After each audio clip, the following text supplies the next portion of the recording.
Hello. जी हाँ, good morning. देखिए, आज के लेक्चर में हम लोग पढ़ेंगे क्लास 10 का चैप्टर नंबर 2 अम्लक्षार वाला वर्ड। इसका एक लेक्चर मैंने इससे पहले अपलोड किया था, यही लेक्चर। उसमें क्या था, वॉइस नहीं आई थी, तो इसलिए ये लेक्चर दोबारा बनाना पड़ रहा है। तो ज़रा देखिए, स्टेप बाय स्टेप देखते हैं।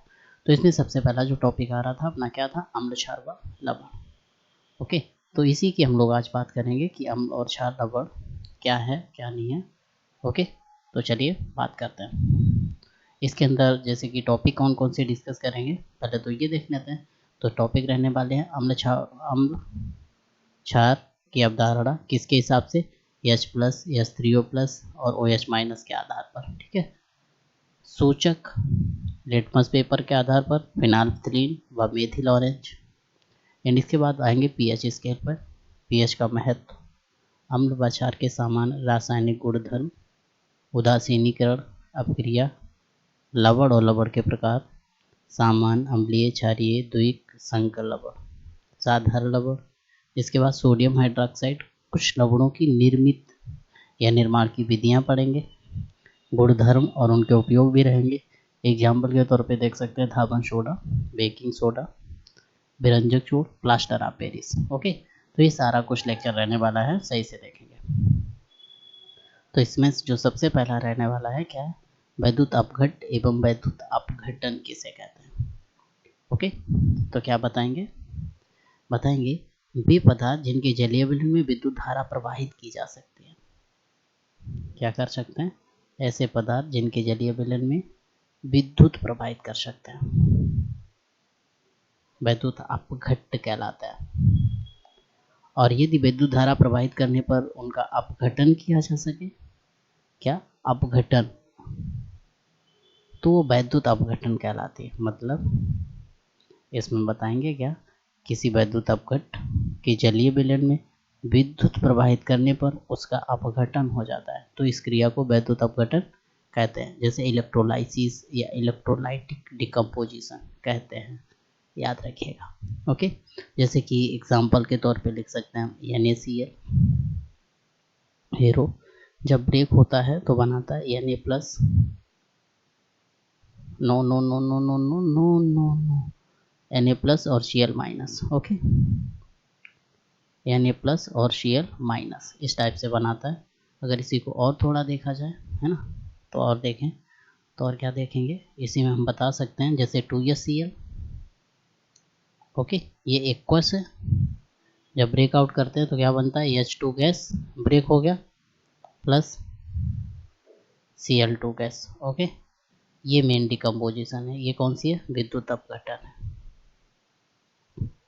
विद्युत अपघटन है, याद रखिएगा। ओके, सेकंड पे आते हैं। ओके, सेकंड आता है अपना विद्युत वियोजन। क्या है विद्युत वियोजन। ओके,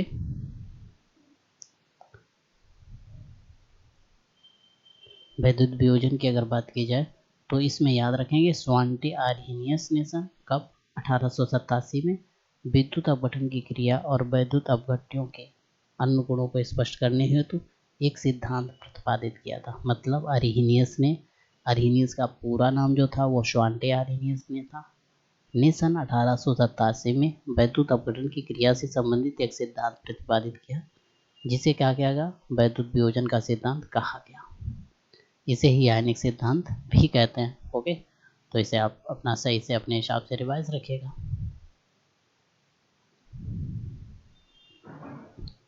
इसे ही आयनिक सिद्धांत भी कहा जाता है, लिख लीजिएगा, फिर आगे बात करते हैं। जैसे कि एग्जांपल्स देख लीजिएगा, NaCl है, ब्रेकआउट होगा तो क्या बनाएगा, Na+ प्लस Cl-, राइट, ये बनाता है। ऐसे ही अगर देख लें Ab है, क्या बनाएगा, A+ प्लस B माइनस बनाएगा। अब अगर साम्यावस्था पर देखा जाए, साम्यावस्था पर जो वैल्यू देगा वो क्या देगा, A+ इंटू B- बटे AB बराबर K। ओके, तो इसे भी याद रखिएगा थोड़ा।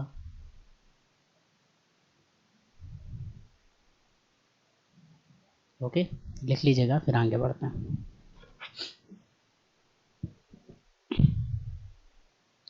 जल्दी से करिएगा। ओके ओके, लिख लिया। नेक्स्ट देखिए, अगर आगे बढ़ा जाए तो आगे क्या आता है, जल का आयनिक गुणनफल क्या होता है। ओके, तो क्या बताएंगे, जल के आयनिक अणुओं का गुणनफल क्या कहलाता है, जल का आयनिक गुणनफल। तो जल का आयनिक गुणनफल अगर देखा जाए तो क्या बताएंगे, जल का आयनन बहुत कम होता है, इसे निम्नलिखित समीकरण द्वारा प्रदर्शित किया जाता है। जैसे कि H2O बनेगा H plus plus OH minus, और इसकी सांद्रता अगर साम्यावस्था पर देखी जाए, साम्यावस्था पर, तो H plus OH minus into H2O, याद रहेगा। यहाँ पे H plus into OH minus बराबर K इंटू H2O। अब चूंकि K इंटू H2O बराबर जो होता है वो वैल्यू होती है KW की।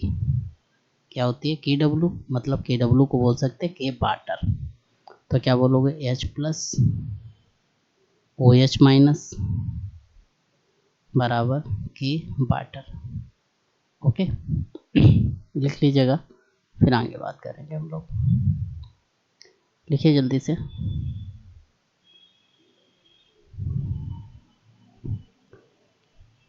ओके, तो यहाँ पे नोट बना के अगर लिखना चाहो इन्वर्टेड कॉमा लगा के, तो लिख लेना क्या, जल के आयनिक अणुओं का गुणनफल जल का आयनिक गुणनफल कहलाता है ना। लिख लीजिएगा, फिर आगे आते हैं अम्ल तथा भस्म में। ओके, जल्दी करिए।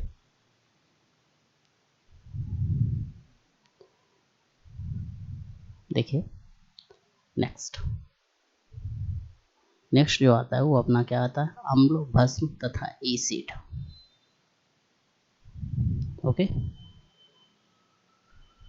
देखते हैं, चलिए इसमें क्या बताएंगे, आर्हीनीय सिद्धांत के अनुसार। सबसे पहली हेडिंग कौन सी होगी, आर्हीनीय सिद्धांत के अनुसार, मतलब आर्हीनियस के अनुसार। ओके, अगर आर्हीनियस के अनुसार हुई तो क्या बताएंगे, आर्हीनियस के अनुसार बताएंगे अम्ल वे पदार्थ होते हैं जो जलीय विलयन में हाइड्रोजन के धन आयन देते हैं। मतलब अम्ल वे पदार्थ होते हैं जो जलीय विलयन में अपक्रिया करके हाइड्रोजन आयन देते हैं, मतलब जो H प्लस देते हैं। ओके, तो क्या बताएंगे, अम्ल वे पदार्थ होते हैं जो जलीय विलयन में हाइड्रोजन के धन आयन देते हैं, मतलब H प्लस देते हैं। अगर रिएक्शन की बात की जाए तो रिएक्शन देखिए कैसी बनेगी, ये रिएक्शन होगी CH3 COOH, फिर एक कोश है ना, रिएक्शन एरो क्या बनेगा, CH3 COO minus aqueous plus H plus फिर एक्वस। ओके, फिर आएगा HCl फिर एक्वस, है ना, ये क्या बनाएगा, ये बनाएगा H plus aqueous plus Cl minus aqueous. फिर HNO3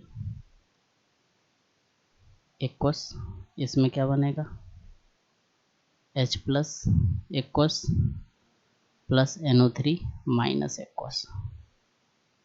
ओके, ये याद रखिएगा। अब नेक्स्ट आती है भस्म क्या होता है। इसी में अम्ल तो लिख लिया, अम्ल के बाद में क्या लिखेंगे, भस्म। ओके, तो भस्म खुद से हेडिंग डाल लेंगे और थोड़ी सी लैंग्वेज लिखेंगे भस्म। ओके, तो भस्म में क्या लिखेंगे, इन्वर्टेड कामा, भस्म वे पदार्थ होते हैं, भस्म वे पदार्थ हैं जो जलीय विलयन में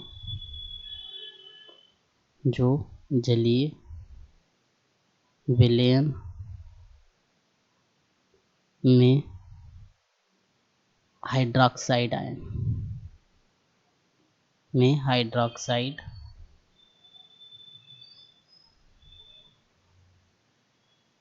मतलब OH माइनस आयन देते हैं।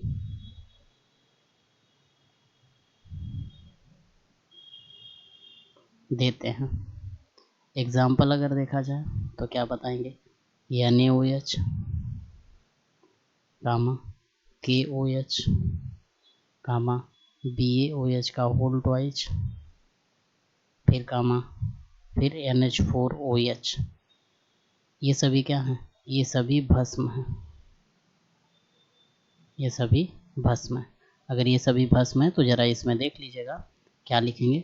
जैसे NaOH है ना, एक्वस है, जब ब्रेकआउट करोगे तो क्या बनेगा? Na plus aqueous plus OH minus फिर एक्वस, राइट। ऐसे ही ये भी देख लीजिएगा। इसे अगर देखा जाए तो इसे क्या देखोगे? KOH एक्वस क्या बनाएगा? K plus aqueous plus OH minus फिर एक्वस, फिर BaOH का होल ट्वाइस क्या बनाएगा? Ba plus 2 aqueous plus 2OH minus फिर एक्वस, फिर NH4OH क्या होगा? एक्वस क्या बनाएगा? NH4 plus aqueous plus OH minus फिर एक्वस, याद रहेगा। इसे आप सही से कर लीजिएगा। फिर हम बात करते हैं ब्रोंस्टेड लोरी सिद्धांत के अनुसार। ओके, देखो अरेनियस सिद्धांत के अनुसार क्या बताया गया था? अम्लपेय पदार्थ हैं जो H प्लस देते हैं और क्षार भस्म कौन से है? जो OH माइनस देते हैं। लेकिन वहीं पे अगर दूसरा देखें, दूसरा किसके अनुसार? यहीं पे देख लें ब्रोंस्टेड लोरी के अनुसार। तो ब्रोंस्टेड लोरी ने क्या बताया था ये भी देख लेते हैं। यहीं पे लिख लेते हैं थोड़ा सा एरो करके, ऐसे कैसे कैसे ऐसे, ओके। यहाँ पे लिखेंगे थोड़ा सा किसके अनुसार? ब्रोंस्टेड लोरी के अनुसार। देखते हैं,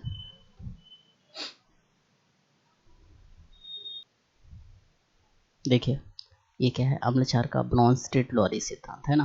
तो इस सिद्धांत के अनुसार अगर देखा जाए तो हमने क्या बताया?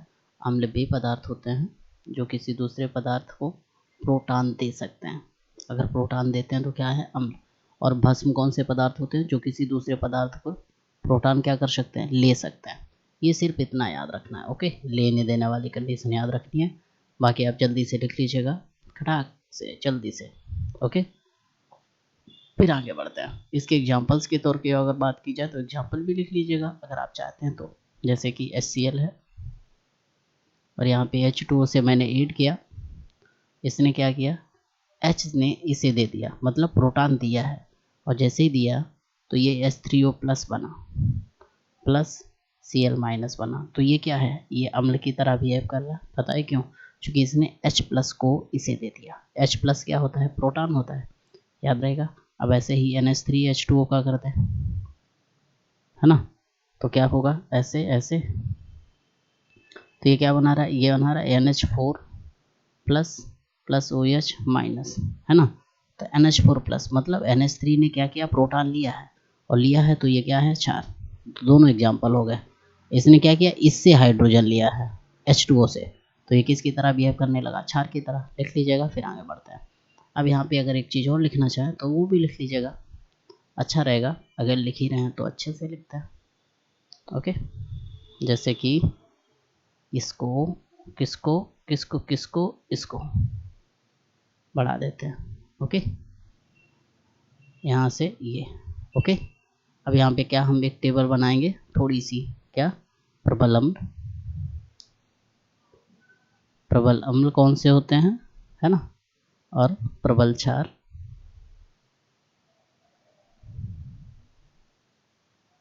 दुर्बल अम्ल और दुर्बल क्षार।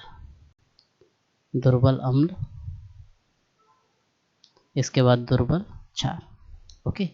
ये टेबल टाइप बना के लिख लेंगे, इन्हें आप थोड़ा सा याद कर लीजिएगा, ओके। ज़्यादा अच्छा रहेगा, कभी भी कहीं भी पूछा जा सकता है, तो इसके लिए लिखा देना। देखिए प्रबल अम्ल में जो आता है वो आता है आपका HCl हो गया, H2SO4 हो गया, एंड HNO3 हो गया। अब बात आती है प्रबल क्षार में कौन कौन से आता है। प्रबल क्षार में आता है NaOH हो गया, KOH हो गया, है ना। अब बात आती है दुर्बल अम्ल में कौन हो गया। दुर्बल अम्ल में आ जाएगा आपका H2S, HCN, CH3COOH। ओके, अब बात आती है दुर्बल क्षार। दुर्बल क्षार में अमोनियम हाइड्रोक्साइड। ओके, तो ये लिख लीजिएगा एंड देन आगे बात करते हैं। जल्दी से करिए या स्क्रीनशॉट लीजिए। ओके, देखिए आगे हम लोग बात करेंगे हाइड्रोजन आयन कॉन्सेंट्रेशन और पीएच वैल्यू। ओके, तो पीएच वैल्यू की अगर बात की जाए तो हम लोग बहुत सिंपल वे में कहेंगे, क्या जो पीएच मान जो होता है वो हाइड्रोजन आयन की सांद्रता का H+ होती है सांद्रता का व्युत्क्रम, मतलब उल्टा, का लघुगणक होता है। पीएच मान क्या होता है, हाइड्रोजन आयन की सांद्रता का व्युत्क्रम का लघुगणक विलयन का पीएच मान होता है। इसे ऊपर ले जाओ, क्या आएगा, पीएच मान बराबर लॉग H+ की होल पावर -1। ये माइनस पहले आ जाएगा क्योंकि लॉग m की पावर n क्या होता है, पहले आ जाती है पावर, बनता है n log m, है ना। तो क्या बनेगा माइनस लॉग H+ और बेस क्या 10। ये क्या है पीएच मान, ये आपका सूत्र रहेगा और इसी सूत्र पे लगने वाले हैं क्या न्यूमेरिकल, है ना। तो ये लिख लीजिएगा और यही लैंग्वेज भी नीचे बोली गई। लैंग्वेज क्या बोली गई है, देखिए इन लैंग्वेज बोली गई हाइड्रोजन आयन के मोल पर लीटर में सांद्रण किरणात्मक लघुगणक को पीएच कहते हैं। दूसरे शब्दों में हाइड्रोजन आयन के मोल पर लीटर में सांद्रण के व्युत्क्रम के लघुगणक को पीएच कहते हैं। या और एक शब्दों में हाइड्रोजन आयन की सांद्रता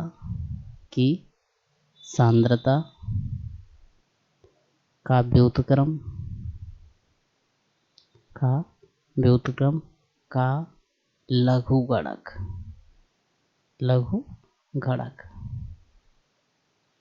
विलयन का पीएच मान कहलाता है। विलयन का पीएच मान कहलाता है ना।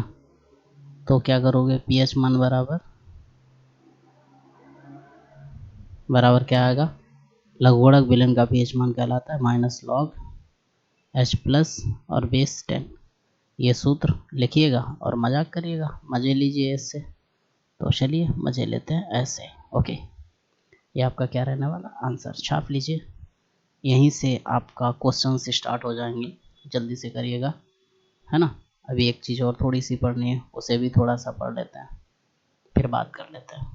ओके, इसमें और थोड़े सूत्र अगर देखें तो हमारे सूत्र क्या बनेंगे, देखिए ध्यान से।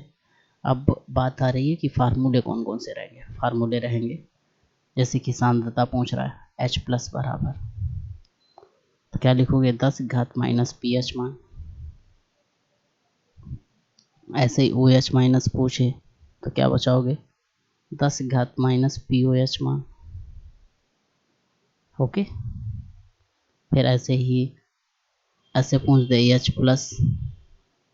इंटू OH माइनस, दोनों का कॉन्सेंट्रेशन का मल्टीपल कितना होता है 1.0 इंटू 10⁻14। ऐसे ही H+ बराबर OH माइनस बराबर हमेशा होता है 1.0 इंटू 10⁻7। ये याद रखना है आपको। ऐसे ही एक चीज़ और याद रखनी है, क्या, H+ इंटू OH माइनस बराबर 1.0 इंटू, बस अब क्या याद करना है, सारा कुछ हो गया। लिख लीजिएगा जल्दी से। ओके, लिखिए जल्दी से, इसके बाद आगे बढ़ते हैं न्यूमेरिकल्स पे। ओके, न्यूमेरिकल्स के पे गया, टेबल लिख देख लेंगे। टेबल देखने के बाद फिर पीएच वैल्यू पे आ जाएंगे जल्दी से। ओके, जल्दी। ओके, अगर इस टेबल की बात की जाए तो इस टेबल में हम लोगों ने क्या देखा, जैसे कि ये जो है कौन सा, ये जो है ना, ये किस विलयन की है, उदासीन सॉल्यूशन है, मतलब उदासीन विलयन के लिए वैल्यूएशन ये वैल्यू करेगी, है ना। अब बात ये आ रही है कि अगर वैसा कर रहा है यहाँ से लेके यहाँ तक के लिए क्या वैल्यू करेगा, यहाँ से लेके यहाँ तक के लिए एक ही चीज़ है, क्या, जितना कम पीएच वैल्यू होता जाएगा अम्लीय शक्ति बढ़ती जाएगी। ओके, जैसे जैसे ऊपर जाएंगे क्या होगा, अम्लीय शक्ति बढ़ेगी। ओके, याद रहेगा, अम्लीय शक्ति लगातार बढ़ेगी। तो एरो वाइज अगर देखा जाए तो ये याद रखना, अम्लीय शक्ति क्या हो रही है, अम्लीय शक्ति लगातार बढ़ रही है इसकी, है ना। और यहीं पे अगर ये देखें इसके लिए ऊपर से नीचे तो क्या हो रहा, क्षारीय शक्ति बढ़ रही है, लगातार क्या हो रहा है, क्षारीय शक्ति बढ़ रही है। और जब क्षारीय शक्ति बढ़ रही है इसका मतलब क्या है कि इसमें ये लगातार नीचे से आ रहे हैं एरो वाइज हम लोग, है ना। तो नीचे आ रहे हैं, तो जैसे जैसे नीचे आए तो क्या हुआ, क्षारीय शक्ति बढ़ी, क्षारीय शक्ति का बढ़ता हुआ क्रम ये है ना। तो इसे आप सही से लिख लीजिएगा। ओके, फिर आगे बात करता हूँ नेक्स्ट। ओके, नेक्स्ट क्या बात करेंगे, नेक्स्ट अपना बहुत अच्छा सा न्यूमेरिकल लिखने वाला है। तो चला स्टार्ट करते हैं। देखिए सॉल्यूशन क्या है, किसी विलेन का पीएच मान दिया है, पीएच मान कितना है, बराबर 3। हाइड्रोजन आयन सांद्रण पूछा गया, H प्लस बराबर अभी हमने सूत्र बताया था 10 घात माइनस पीएच मान। तो दिस बिलोंग H प्लस बराबर कितना आएगा, 10 घात माइनस 3 मोल प्रति लीटर। ओके, ये रहने वाला आंसर, छापिए जल्दी से। ओके, जल्दी से लिखिएगा। इसके बाद सेकंड क्वेश्चन देखिए। अब यहीं पे अगर सेकंड क्वेश्चन देखें तो सेकंड क्वेश्चन अपना और इजी होने वाला है। कैसे, 1 बिलियन में हाइड्रोजन अनगैस सांद्रण 10 घात माइनस 9। सॉल्यूशन H प्लस बराबर कितना दिया, 10 घात माइनस 9। पीएच मान बताना है, पीएच बराबर क्वेश्चन मार्क साइन है। ओके, सूत्र क्या था तुम्हारा, तुम्हारा सूत्र जो था वो था पीएच मान बराबर minus log H plus 20 10।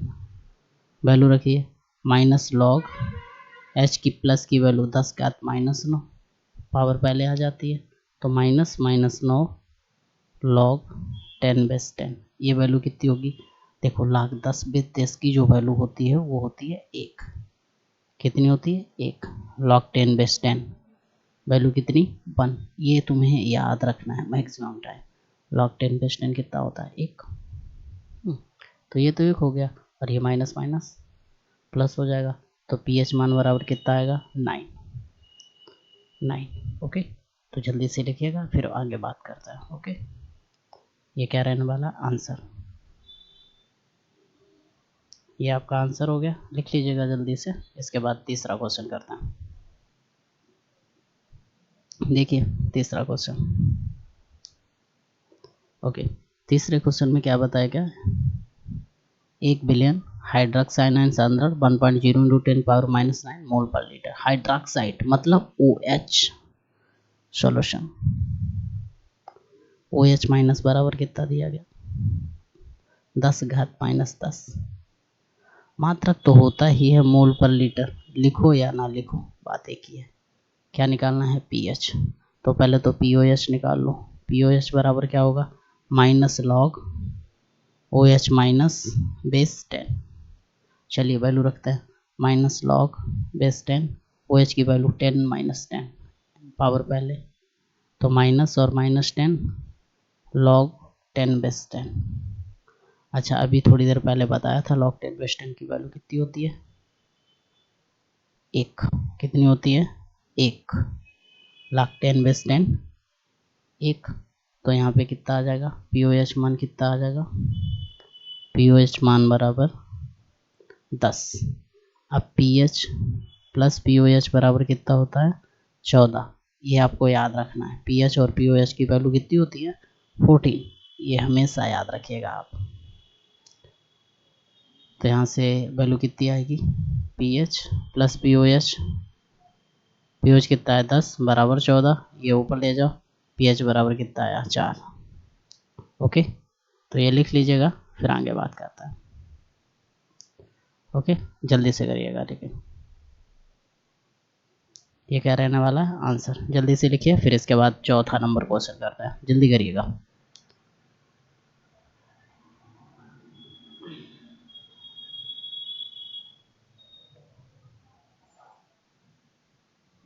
Okay, हो गया, हो गया, ओके। नेक्स्ट देखिए चौथा नंबर अगर क्वेश्चन देखा जाए, फोर्थ नंबर, तो क्या बताया, हाइड्रोक्साइड विलयन की सांद्रता, हाइड्रोक्साइड मतलब OH माइनस जो दिया गया वो दिया गया आपको, किसी संख्या में एक का गुणा करते हैं वही संख्या आती है, 10⁻⁵ मोल पर लीटर।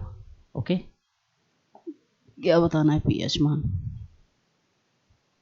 तो पहले पीओएच निकाल लो। पीओएच बराबर क्या होता है, minus log OH minus base 10, याद रखिएगा, माइनस लॉग 10⁻⁵, ये माइनस माइनस क्या हो जाएगा, प्लस, तो पीओएच बराबर -5 लॉग 10/10, ये वैल्यू कितनी हो जाएगी, 1, कितनी होगी, बराबर 1 हो जाएगी, और जैसे ही 1 होगी बस आंसर आ जाएगा। कैसे, पीओएच बराबर 5, तो पीएच प्लस पीओएच बराबर कितना होता है, 14, है ना, तो पीएच कितना है निकालना है, तो पीएच प्लस 5 बराबर 14, तो पीएच बराबर कितना आएगा, 14 से 5 गया 9, ये आपका रहने वाला है आंसर, छाप लो।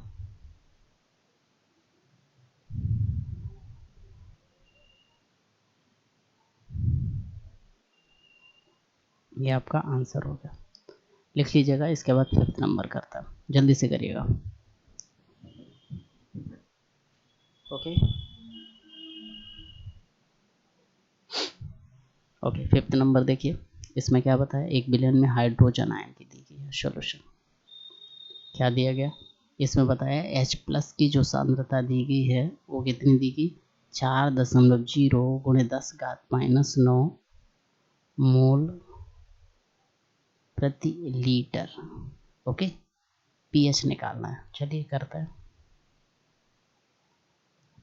अब आपका सूत्र क्या होता है, सूत्र होता है पीएच मान बराबर माइनस लॉग H+ और बेस 10। ओके, वैल्यू रखिए, माइनस लॉग H+ की वैल्यू 4.0 × 10⁻⁹। ओके, अब सूत्र आपका हमने बताया होगा आपको, लॉग m इंटू एन बराबर क्या होता है, log m plus log n, right, ये ब्रैकेट में रखिएगा। चलिए वैल्यू रखते हैं, माइनस बड़ा bracket log 4 plus log 10⁻⁹, power पहले आ जाती है तो पहले आ जाएगी, तो माइनस लॉग, इसे क्या लिख सकते हो, 2 का स्क्वायर, ये पहले आ जाएगा, प्लस माइनस का 9 लॉग 10/10, ये 10/10 वैल्यू क्या बनाएगा, 1, ये क्या बनाएगा 1, क्या आ जाएगा, -2 मतलब 2 log 2 -9।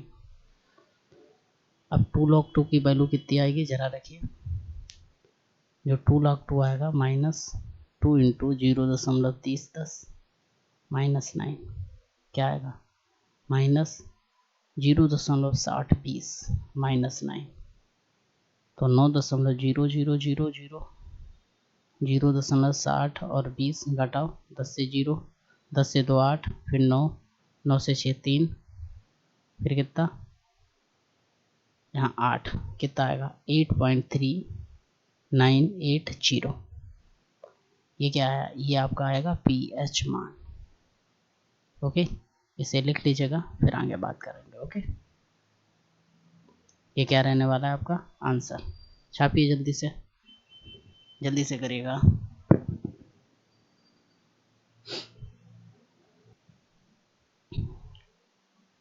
आगे अगर बात करें तो आगे अगला टॉपिक हमारा आने वाला है सूचक। क्या आया, सूचक।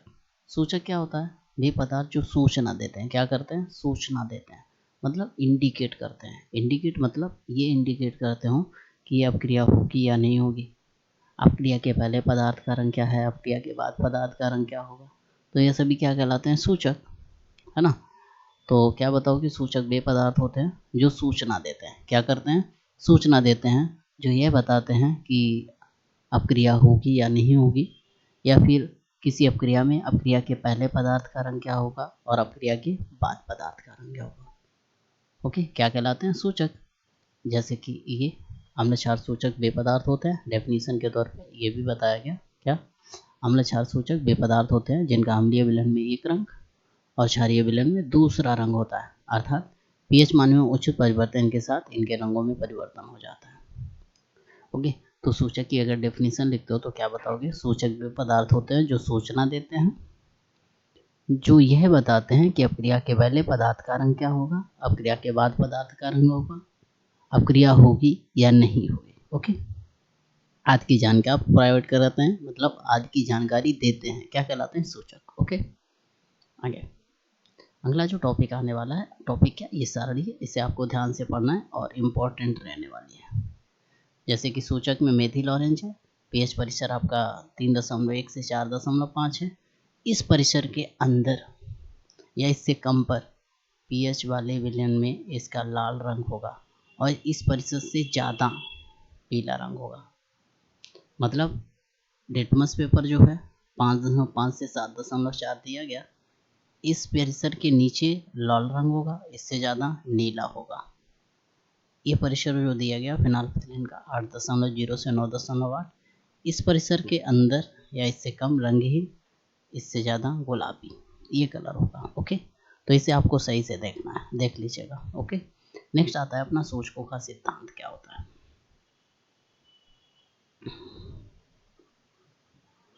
ओके, अगर सूचकों का सिद्धांत बोलें तो इसमें तो कुछ चीज़ें पढ़ेंगे, जैसे ओस्टवाल्ड का सिद्धांत अपना मोस्ट रहने वाला है ना। किसका सिद्धांत? ओस्टवाल्ड का सिद्धांत।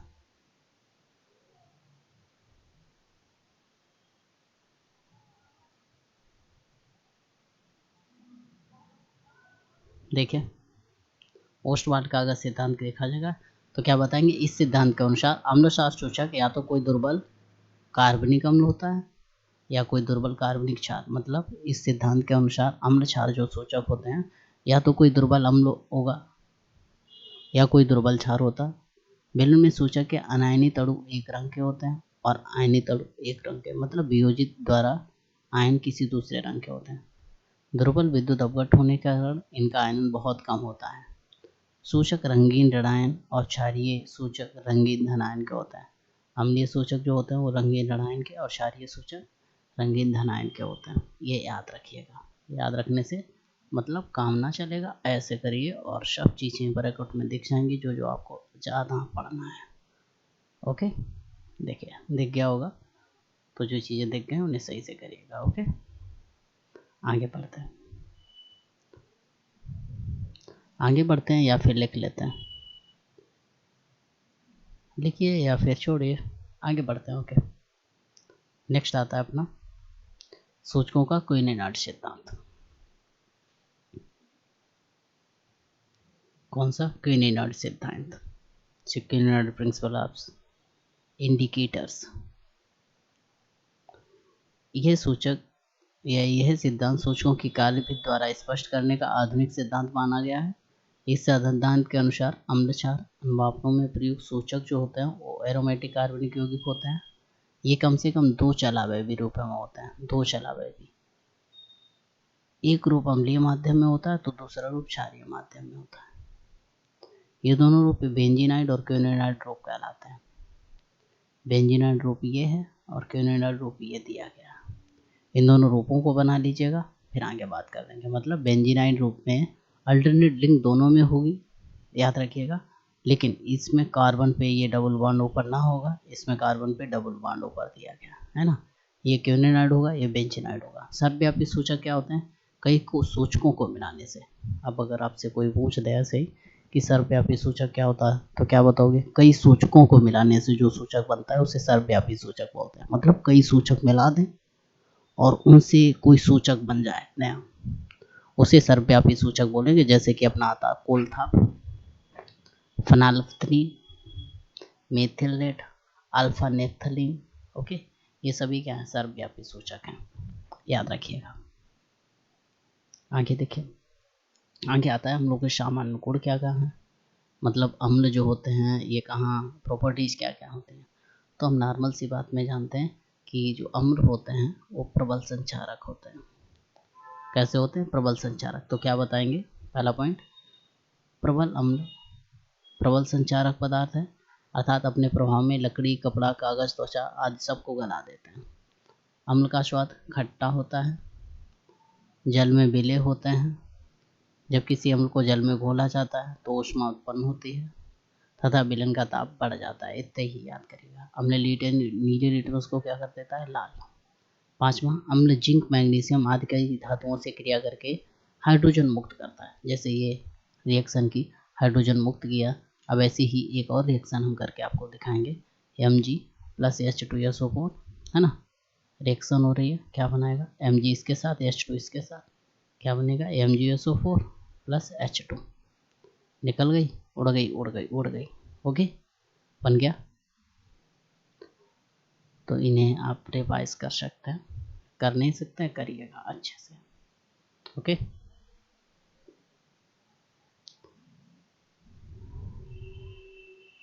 लिख लीजिएगा, फिर आगे बात करेंगे।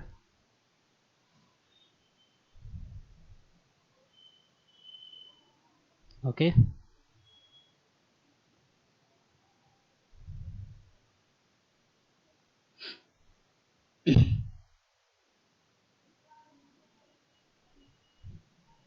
हो गया। नेक्स्ट, आगे नेक्स्ट आता है क्षारों के सामान्य गुण।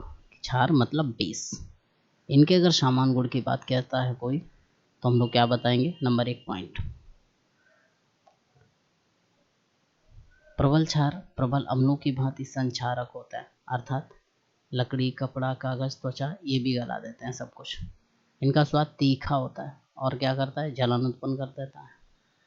हानिकारक होने के कारण इनको क्या नहीं, चखा नहीं सकते। ये जल में कैसे होते हैं? विलय। क्षार जो होते हैं लाल लिटमस को कैसा कर देते हैं? नीला। क्षार साबुन जैसे चिकने होते हैं। क्षार तेल व वसाओं के साथ अपक्रिया करके ग्लिसरॉल व साबुन बनाते हैं। जो क्षार होते हैं तेल व वसाओं के साथ अपक्रिया करके, तो तेल व वसा कौन से होते हैं? तेल व वसा का सूत्र लिखते हैं और अपक्रिया करा देते हैं। जैसे तेल व वसा CH2OCO और R, CHOCO और R, फिर CH2OCO और R। ये क्या है? ये है तेल या वसा। क्षार की क्रिया करानी है। क्षार मतलब 3NOH। अब क्रिया कराने पर क्या बना? ये बना CH2OH, CHOH, again CH2OH plus 3R COONA। ये क्या बना? सॉप। ये क्या है? ग्लिसरॉल। याद रहेगा। अगला पॉइंट क्या है? क्षार जो होते हैं अम्लों से क्रिया करके उनके प्रभाव को नष्ट कर देते हैं तथा लवण और जल बनाते हैं। इस क्रिया को उदासीनीकरण कहते हैं। मतलब अम्ल और क्षार की क्रिया द्वारा जल तथा लवण बनाने की क्रिया उदासीनीकरण कहलाती है। उसी को इन्होंने डिफाइन कर दिया। जैसे कि यहाँ पे आ गया उदासीनीकरण। ओके, इसे अच्छे से पढ़ेंगे और मोस्ट इम्पॉर्टेंट रहने वाला है बोर्ड के बेसिक पे, चूँकि आ जाता है कभी ना कभी। क्या बताया? अम्ल और क्षार की क्रिया द्वारा, क्षार या भस्म की क्रिया द्वारा जलीय अम्ल और क्षार आपस में क्रिया करके लवण और जल बनाते हैं। मतलब अम्ल और क्षार की क्रिया द्वारा जल तथा लवण बनाने की अपक्रिया क्या कहलाती है? उदासीनीकरण अपक्रिया। या याद रखिएगा। ओके, क्या कहलाती है? उदासीनीकरण अपक्रिया। जैसे अगर रिएक्शन की बात की जाए, चलिए रिएक्शन लिख लेते हैं। जैसे NaOH, ये क्षार है। HCl क्या है? अम्ल है। रिएक्शन हुई, ये इसके साथ, ये इसके साथ, क्या बना? लवण। लवण मतलब नमक प्लस H2O वाटर। ओके, ये क्या है? ये उदासीनीकरण है। ओके, इसके लिखने के कई तरीके हो सकते हैं। आयनिक सिद्धांत के अनुसार उपरोक्त अपक्रिया को इस प्रकार भी लिखा जा सकता है। किस प्रकार? जैसे Na प्लस और फिर Na plus aqueous plus OH minus aqueous plus H plus aqueous plus Cl minus aqueous arrow Na plus aqueous plus Cl minus aqueous plus H2O liquid. इसे और लिख सकते हो क्या, H plus plus OH minus aqueous, और ये भी था क्या एक्वस एरो H2O लिक्विड, ये भी बन सकते हैं। ये भी उदासीनीकरण ही अपक्रिया है, मतलब कहने का है मेन रीजन ये है ये। अतः जलीय विलयन में वह क्रिया जो H प्लस और OH माइनस आपस में क्रिया करके जल बना दे, क्या कहलाती है, उदासीनीकरण। याद रखिएगा क्या कहलाती है, उदासीनीकरण अपक्रिया कहलाती है, लिख लीजिएगा। क्या बताया,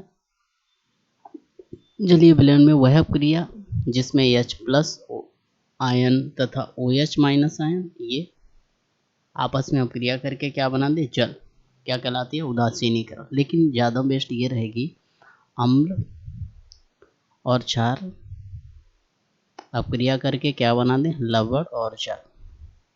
ये रिएक्शन जो होगी ये क्या कहलाएगी, उदासीनीकरण। ओके, ये ज़्यादा याद रखिएगा। ओके, इसे उदासीनीकरण अपक्रिया कहते हैं, याद रखिएगा।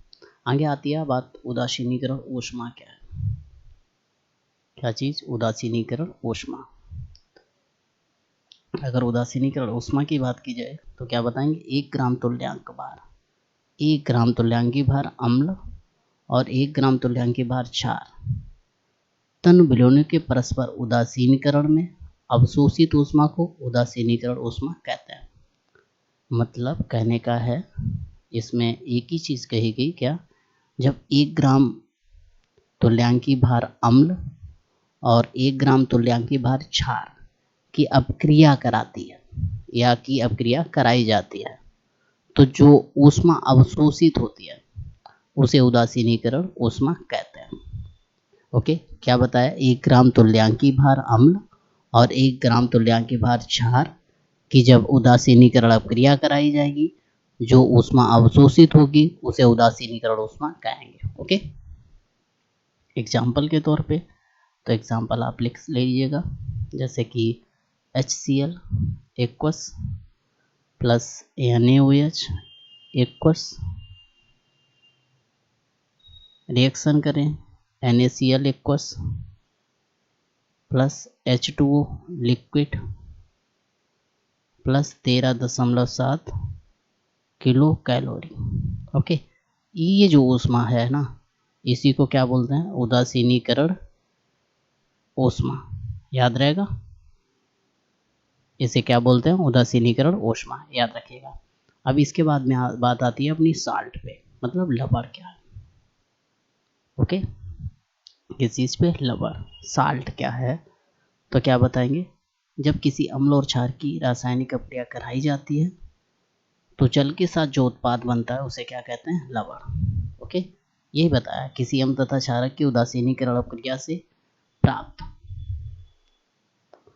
आयनिक ठोस को लवण कहते हैं। उदाहरण के तौर पे जैसे कि NaOH HCl हमने क्या किया, रिएक्शन कराई तो क्या बना था, NaCl प्लस H2O, ये जो है ये क्या कहलाता है, लवण।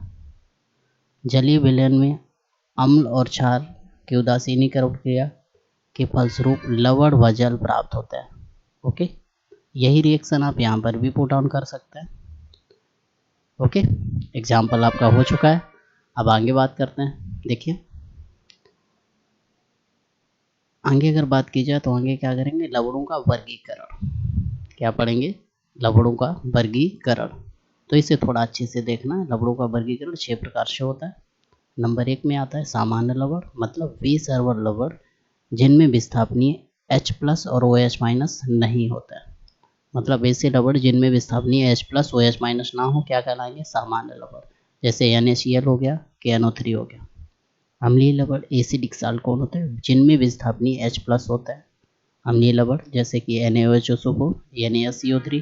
क्षारीय लवण कौन से होते हैं, वे लवण जिनमें विस्थापनीय OH माइनस नहीं होता है। क्षारीय, क्षार मतलब OH माइनस ना हो, क्षार OH माइनस हो, H प्लस ना हो, तो वे लवण जिनमें विस्थापनीय OH माइनस होते हैं क्षारकीय लवण कहलाते हैं। एग्जाम्पल MgOHCl ZnOHCl PbOH का होल Na3। ओके, तो ये सारी चीज़ें लिख लीजिएगा, फिर बात आगे कर लेते हैं। ओके, जल्दी से करिएगा लेकिन, ओके जल्दी से करिएगा। नेक्स्ट बात आती है मिश्रित लवण कौन सा होता है, मिक्स्ड साल्ट। वे लवण जिनमें एक से अधिक प्रकार के धनायन और ऋणायन होते हैं। एक से अधिक प्रकार के धनायन और ऋणायन क्या कहलाएंगे, मिश्रित लवण। जैसे NaCO4 CaOCl Cl मिश्रित लवण है। द्विक लवण क्या होते हैं, दो सरल लवणों के जलीय विलयन के बाष्पीकरण से प्राप्त लवण को द्विक लवण कहते हैं। क्या बताया, दो सरल लवणों के जलीय विलयन के बाष्पीकरण से प्राप्त लवण को द्विक लवण कहते हैं। एग्जाम्पल पोटासियम K2SO4 L2SO4 का होल थ्राइस 24H2 मोहर लवण, ये दोनों फार्मूले याद रखिएगा। संकर लवण क्या होते हैं, वे लवण जिनमें आयन अथवा उदासीन अणु किसी धात्विक धनायन के साथ उपसहसंयोजक बंध बनाते हैं, संकर लवण कहलाते हैं। क्या बताया, वे लवण जिनमें आयन उदासीन अणु किसी धात्विक धनायन के साथ उपसहसंयोजक बंध बनाते हैं, संकर लवण कहलाते हैं। जैसे K4FeCN6 CuNH3 का होल 4Cl2, K4FeCN6 ये से भी के यहाँ जल्दी से लिख लीजिएगा। ओके, आगे का जो लेक्चर रहा वो आपका नेक्स्ट डे कराया जाएगा, तो इसे सही से करिएगा। ओके, सही से आगे करिएगा। आगे का लेक्चर नेक्स्ट लेक्चर में कंप्लीट करा दिया जाएगा। तब तक के लिए